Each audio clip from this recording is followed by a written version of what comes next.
Hey everyone, I'm Andy and this is Drive Steady. This is my 2017 Shelby GT350 painted in avalanche gray with these black stripes. Now the Shelby GT350 has been out for about 5 years now, and the prices have started to come down, specifically in the used car market. You can get one of these things in the high 30s to $40,000–$45,000 range, of course depending on years and mileage. But what I wanted to do in this video is use my 3 years of ownership along with some of the knowledge I've been able to put together of this GT350 and put together some type of buyer's guide. Things to look out for, questions to be asking, what things are normal. So if you're interested in that, or if you're interested in buying a Shelby GT350, stick around and I will tell you everything I know.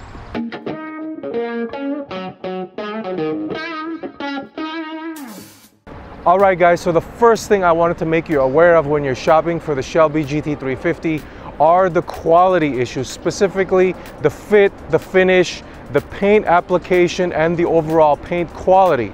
So I'm going to start showing you some examples around my car and detailing out what I mean. So the first thing I want to talk about is the paint application. So let's switch over here and let's start talking about some of the issues that I've seen on my car. The first thing is right here.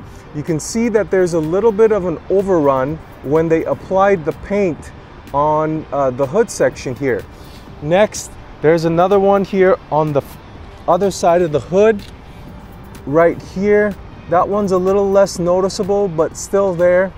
In addition to that, I've also got one here on my front fender right where it meets the body of the vehicle right there. That one is a little bit more noticeable.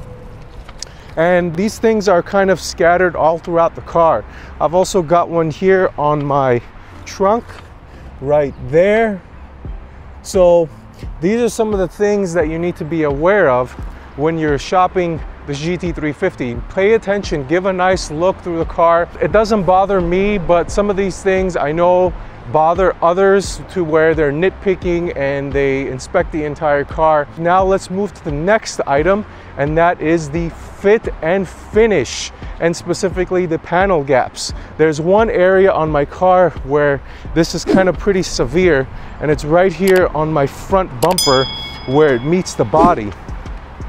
So here you can see, look at this gap, look at this panel gap and the fit and finish of this area here. You can see here that this is much tighter, and then you come to this wide gap area, and it's very apparent when you compare it to the other side.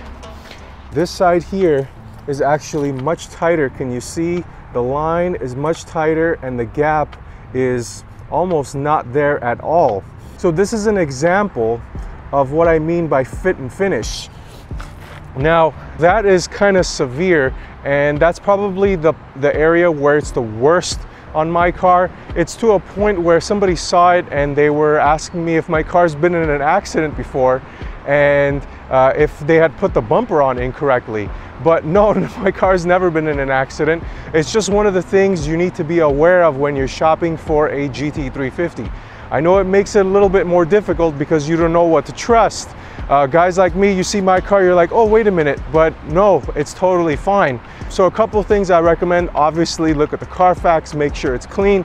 But if you have the ability to buy a paint meter, they're about $50 to $100, and some of them are actually much more expensive. But even a basic one will do. Go check the paint of the vehicle, see if it's been painted in different areas, specifically on the front bumper and the rear bumper. And let me tell you why the rear bumper may actually be painted as well. So let me show you an example on my car. Here you can see that there is a line, and forgive me because my car is actually really dirty and we had totally random rain in Los Angeles yesterday, but there is a line cracking here on my paint. I don't know if that's coming through in the camera, but there is a hairline crack here in my paint right where the rear bumper meets the body. It's actually on the rear bumper and it runs alongside here.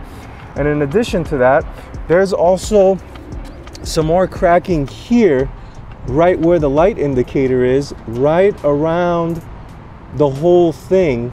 And I'm not sure if it's coming through in the video, but there's a crack here and it's also happening on the other side. Now, I started noticing this very early on in my ownership, and you can see here, you see this little crack here? It's happening all around this light area, and in addition to that, that cracking is also happening here on my rear bumper.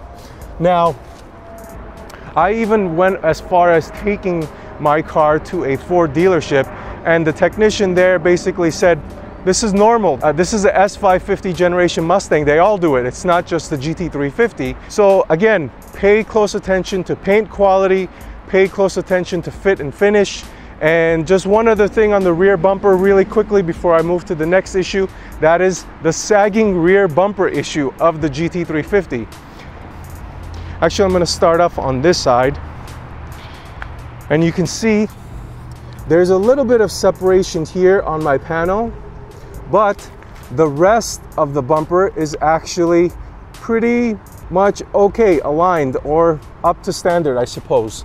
But when you come over to this side, it's actually much more apparent. As I showed earlier, this area is a lot closer, and then as you come closer to the tail light here, look at this gap. Here's the difference between the two. Check this out. This is on the passenger side, and the other side you see is on the driver's side. Can't you see the difference here? That's the sagging rear bumper issue of the GT350, and all of them pretty much have it. A lot of people have taken them off, redone the clips, put them back on, have had the dealer do that. But for me, I just decided to leave it alone because it doesn't bother me much. All right, so now we're at the front of the car, and I'm gonna give you two issues related to the engine. Now, even though the 5.2 liter flat plane crank engine in the GT350 sounds unbelievable,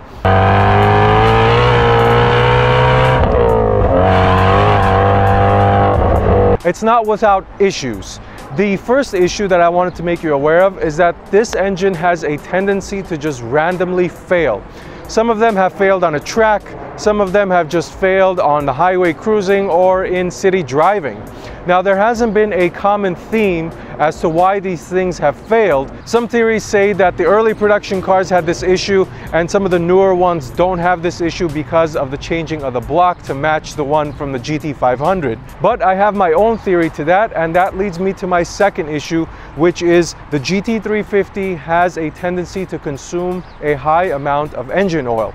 So much so that Ford puts in the owner's manual that the GT350, when driven hard, can consume up to 1 quart of oil for every 500 miles.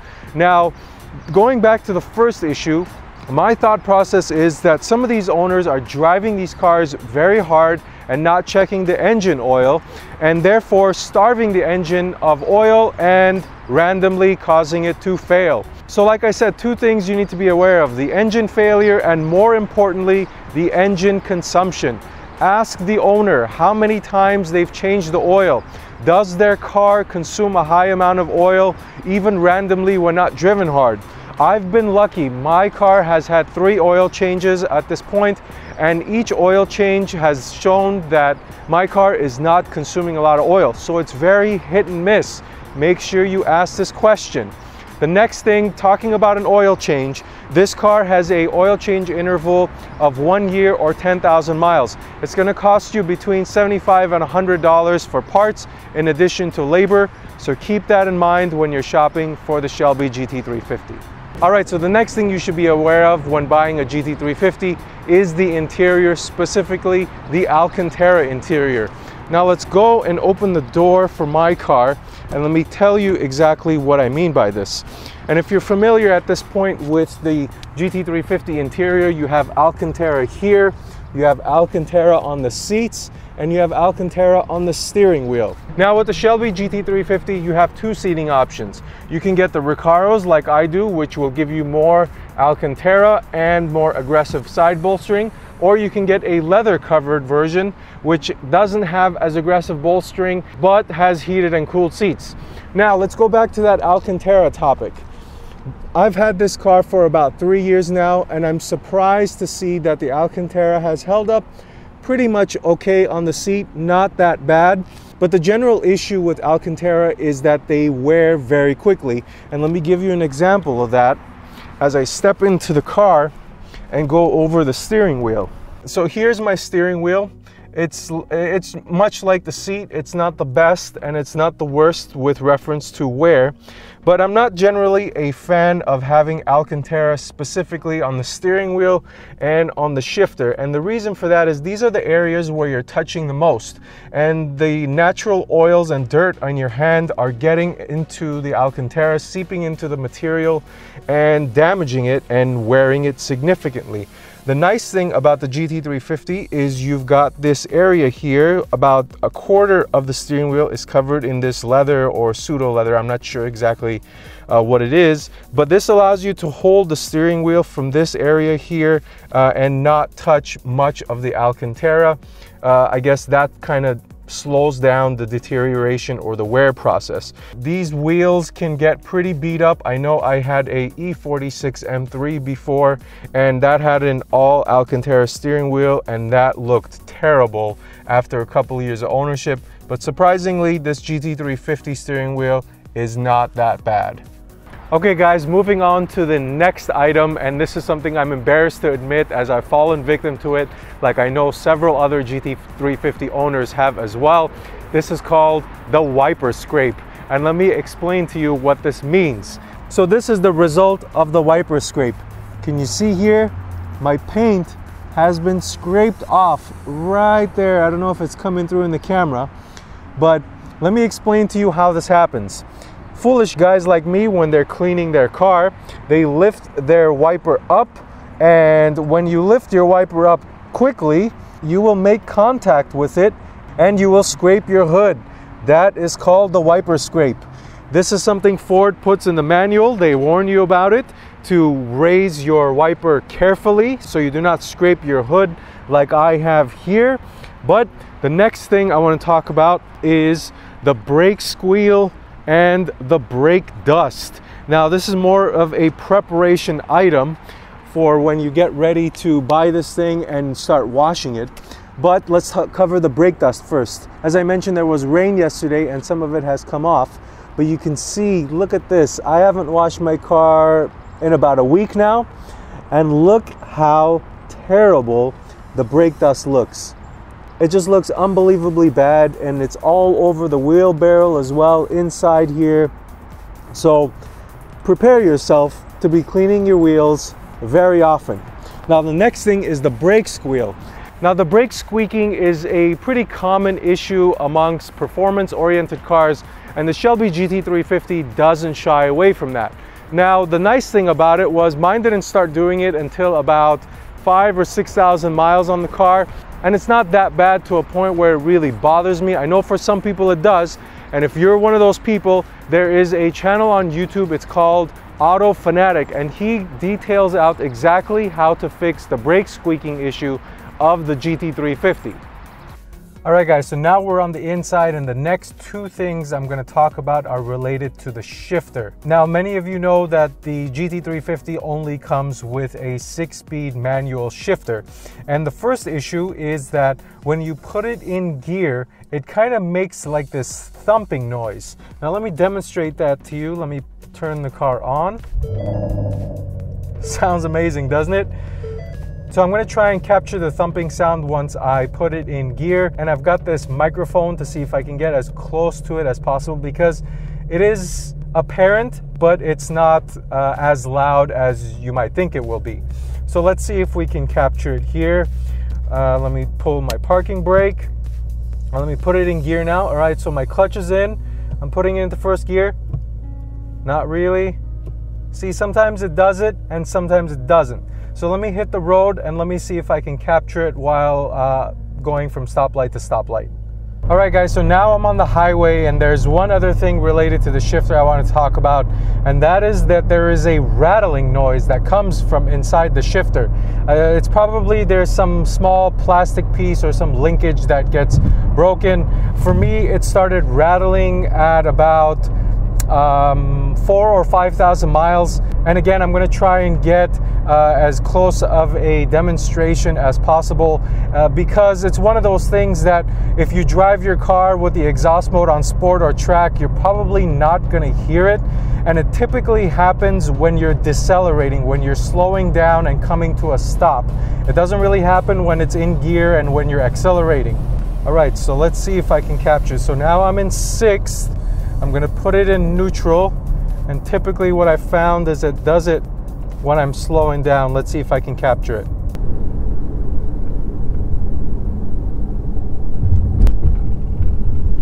Did you hear that? There was a slight faint of it. Now let me see if I keep driving around if I can get a better idea. All right guys, so I've pretty much figured out how to get it to rattle. And it happens right around 25 miles per hour. I'm in 3rd gear. And here we go. Let's see if we can pick it up on the microphone.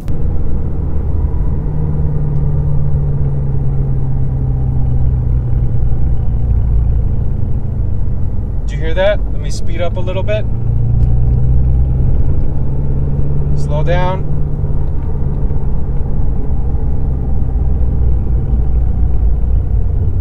Are you guys hearing that? There's like a little rattle inside the shifter. So I just pulled over here really quickly, and those are the 2 things related to the shifter in the GT350.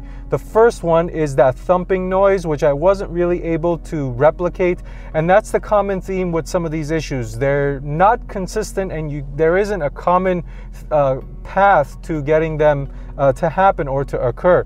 The thumping is normal. It's due to the carbon fiber draft shaft and the transmission and the way all the driveline is connected. It happens in 1st, 2nd, 3rd. It happens in most of the gears. So it's not something to be concerned about. The rattling, which I was hopefully able to demonstrate and the microphone was able to pick up, that's something that can be easily fixed. Check out Auto Fanatic. He also has a fix for getting this rattling to stop in your shifter if it bothers you too much. But again, if you drive your car on the track mode for the exhaust, you're not really going to notice this on deceleration. It's not loud enough. But those are the 2 things related to the shifter that I've realized throughout my ownership. Okay guys, so that's my list. And even though this video has pointed out several of the flaws the GT350 has, but I just want to say that they are all dull in comparison to how amazing this car really is. The 5.2 liter flat plane crank engine, the power it delivers, the sound the exhaust makes, the 6-speed manual shifter, everything works together to deliver a driving experience that is extremely special and extremely worth it. So for you, my recommendation would be absolutely buy this car. Do not be spooked away from anything that I've said because they're not as big of a deal as some people may make them out to be. My recommendation is go ahead and find one that doesn't consume oil, that's in clean condition, that has a nice Carfax, and it will deliver smiles throughout your entire ownership. Thank you for watching. Until next time, drive steady.